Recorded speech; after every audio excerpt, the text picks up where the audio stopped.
Hai, welcome back to my YouTube channel. Well, di video kali ini saya mau membahas tentang cara merawat bayi prematur. Topik ini saya ambil karena banyak orang tua prematur yang private message ke saya.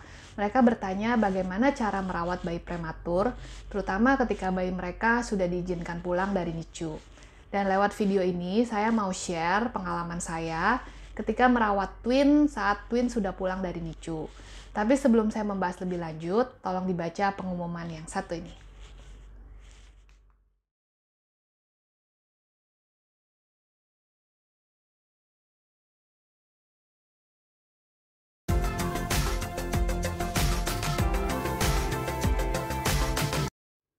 Well, sebelum saya membahas poin per poin tentang apa yang dokter anak ajarkan ke saya ketika saya membawa pulang twin, sebelumnya saya mau kasih tahu dulu kalau ada 4 syarat yang harus dipenuhi untuk membawa pulang bayi prematur. Pertama, harus sudah lepas alat bantu napas. Kedua, sudah tidak memakai infus. Dan yang ketiga, berat badan minimal 1,8 kilo. Dan yang terakhir, mereka harus sudah bisa menyusu langsung, baik itu dari ibu atau dari botol susu, alias refleks hisap mereka sudah berkembang dengan baik. Dan ketika saya membawa pulang twin, ada 2 syarat yang belum saya penuhi, yaitu berat badan. Saat itu berat badan Abigail masih 1,4 kilo dan berat badan Anda 1,5 kilo. Dan juga refleks hisap mereka saat itu belum berkembang, karena itu ketika pulang mereka masih menggunakan selang NGT alias sonde. Atas 2 syarat itu, sebenarnya twin itu belum boleh pulang, dan dokter anak yang merawat pun tidak merekomendasikan twin untuk pulang.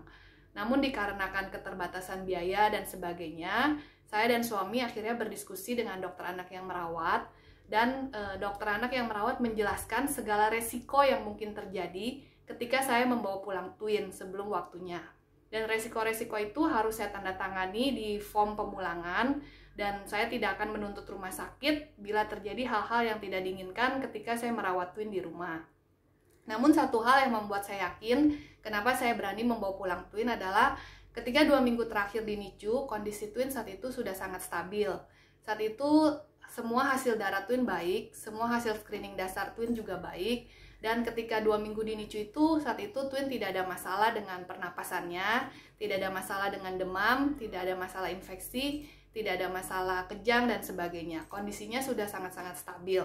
Atas dasar pertimbangan itu, saya berani memutuskan untuk membawa pulang twin.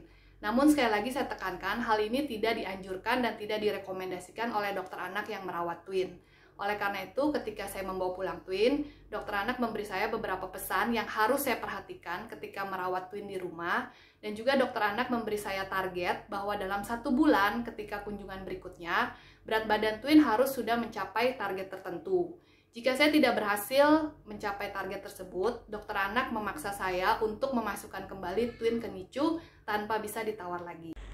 Jadi sebelum twin pulang, dokter anak yang merawat sempat memberikan saya beberapa pesan dan hal-hal apa yang harus saya perhatikan ketika saya merawat twin di rumah.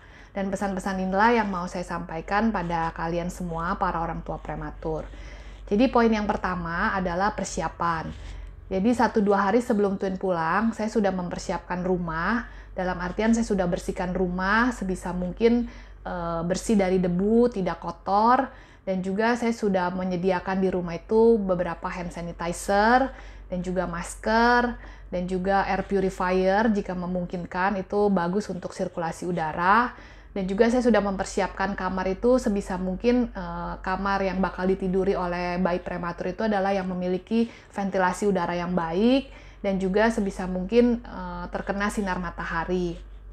Dan juga saya sudah menginformasikan kepada semua teman-teman dan juga keluarga untuk sebisa mungkin tidak mengunjungi twin terlebih dahulu, dan seandainya pun mereka mau datang, mohon maaf saya tidak bisa memberikan mereka bertemu dengan twin secara langsung.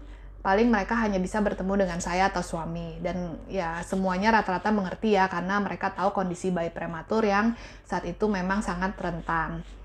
Dan poin yang kedua yang dokter berikan ke saya adalah hati-hati dengan bahaya hipotermi. Jadi bayi prematur itu sangat rentan terkena hipotermi, terutama berat badan twin saat itu masih 1,4 dan 1,5 kilo. Jadi masih di bawah 2 kilo ya. Dan untuk mencegah hipotermi itu yang saya lakukan adalah salah satunya adalah sering-sering kangguru mother care. Kangguru mother care itu seperti apa? Itu ada di penjelasan video saya yang kedua. Dan kangguru mother care itu kenapa baik? Karena itu seperti mereka itu mendapat suhu tubuh dari suhu tubuh ibunya ya. Jadi mereka itu nggak akan terasa hangat, akan merasa hangat, tidak kedinginan. Dan yang kedua, saya juga sempat meminjam inkubator gratis dari Universitas Indonesia. Jadi kalian bisa lihat ada di googling tentang inkubator gratis. Kenapa saya pinjam saat itu? Karena saat itu saya merawat twin kan, mereka berdua. Jadi saya tidak mungkin KMC 2 anak sekaligus ataupun KMC terus-terusan. Belum lagi saya harus pumping ASI. Jadi selama saya KMC satu anak saya taruh di inkubator, atau ketika saya pumping ASI, mereka berdua saya taruh di inkubator untuk memastikan mereka dalam kondisi hangat, tidak kedinginan. Dan yang ketiga, hati-hati dengan bahaya tersedak. Jadi bayi prematur itu kenapa mereka mudah tersedak? Karena mereka belum memiliki refleks hisap yang baik. Seperti juga di video kedua saya jelaskan bahwa refleks hisap itu biasanya berkembang di usia-usia akhir kehamilan. Dan bayi prematur itu belum memiliki refleks hisap. Itulah sebabnya biasanya mereka masih minum dari selang NGT karena mereka belum bisa menyusu langsung ataupun dari botol susu. Dan saat itu pesan dokter anak adalah hati-hati dalam memberikan susu, jangan terlalu banyak. Lebih baik sedikit-sedikit tapi sering daripada kita misalnya terlalu banyak gitu ya memberikan susu, yang ada mereka nanti bisa tersedak. Dan ketika tersedak, hati-hati jangan sampai ke paru-paru karena itu sangat bahaya sekali. Jadi ini harus diperhatikan benar-benar. Dan yang keempat, dokter anak juga bicara hati-hati dengan masalah infeksi pada bayi prematur. Itulah sebabnya kenapa saya juga tidak mengizinkan kunjungan dari orang luar ataupun dari siapapun yang bukan merawat twin ya, karena yaitu bayi prematur sangat rentan terhadap infeksi. Karena daya tahan tubuh mereka masih sangat-sangat lemah, dan ketika infeksi itu bisa menjadi sangat bahaya dan fatal akibatnya buat bayi prematur. Jadi ini harus diperhatikan dengan baik. Dan juga itulah sebabnya kita harus menjaga kebersihan, pakai hand sanitizer, masker, dan sebisa mungkin seperti yang dilakukan dokter dan perawat ketika merawat mereka di NICU. Dan yang kelima adalah sering-sering melakukan massage buat bayi prematur, karena itu baik untuk menstimulasi saraf dan juga otot-otot mereka. Massage-nya itu bisa dilakukan di tangan mereka, atau juga di kaki, kita massage pelan-pelan. Atau bisa juga untuk melatih refleks hisap itu, saya biasanya suka melakukan massage juga di sekitar mulut. Jadi seperti ini, biasanya seperti ini, seperti ini, pelan-pelan ya saya lakukan itu untuk melatih refleks hisap mereka, sehingga saya harap mereka bisa minum langsung dari botol susu ataupun bisa menyusu langsung dari saya. Dan yang berikutnya, berat badan. Jadi berat badan bayi prematur itu idealnya dalam sehari itu harus naik 15-20 gram. Jadi dokter menargetkan saya ketika kunjungan saya berikutnya, 1 bulan berikutnya, minimal berat twin itu harus naik 400-600 gram.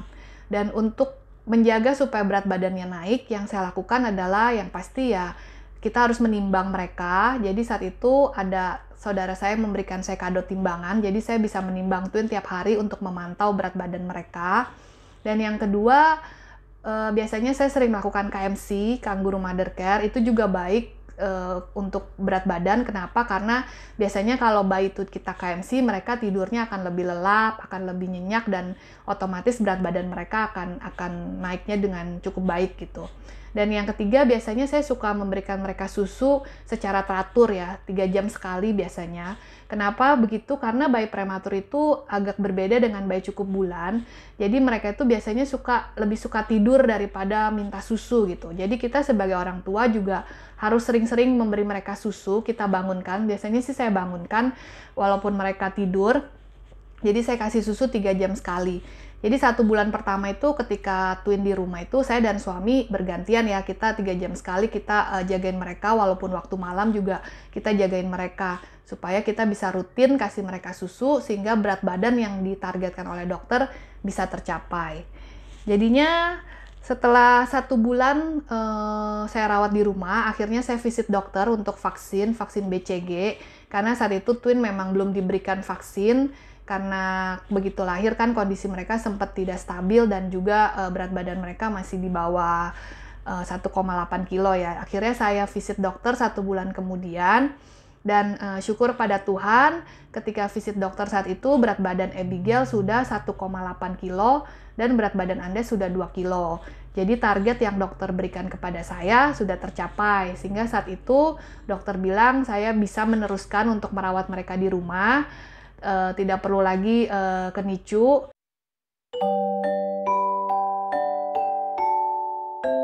Jadi setelah 1 bulan saya merawat twin di rumah, saya tetap memperhatikan beberapa hal, hanya saja saat itu bedanya twin sudah tidak menggunakan inkubator setelah 1 bulan, dan juga mereka sudah bisa minum langsung dari botol susu ataupun menyusu langsung dari saya, jadi sudah tidak menggunakan selang NGT lagi. Tapi poin-poin seperti kebersihan, bahaya tersedak, kedinginan, dan lain sebagainya itu tetap saya perhatikan.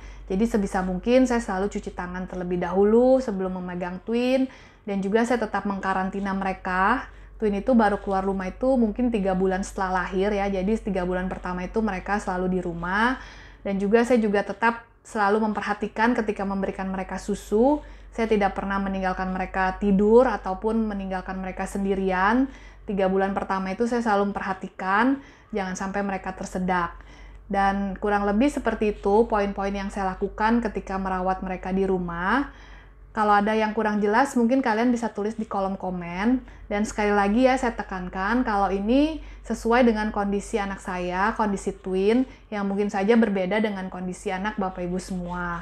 Kalau ada hal-hal yang kurang jelas, mungkin kalian bisa baiknya berdiskusi dengan DSA yang merawat, karena semua informasi ini juga saya dapatkan dari DSA yang merawat twin saat itu. Terima kasih yang sudah mendengarkan. Thanks for watching and bye-bye. Oke, jangan lupa like, comment, and subscribe. Bye.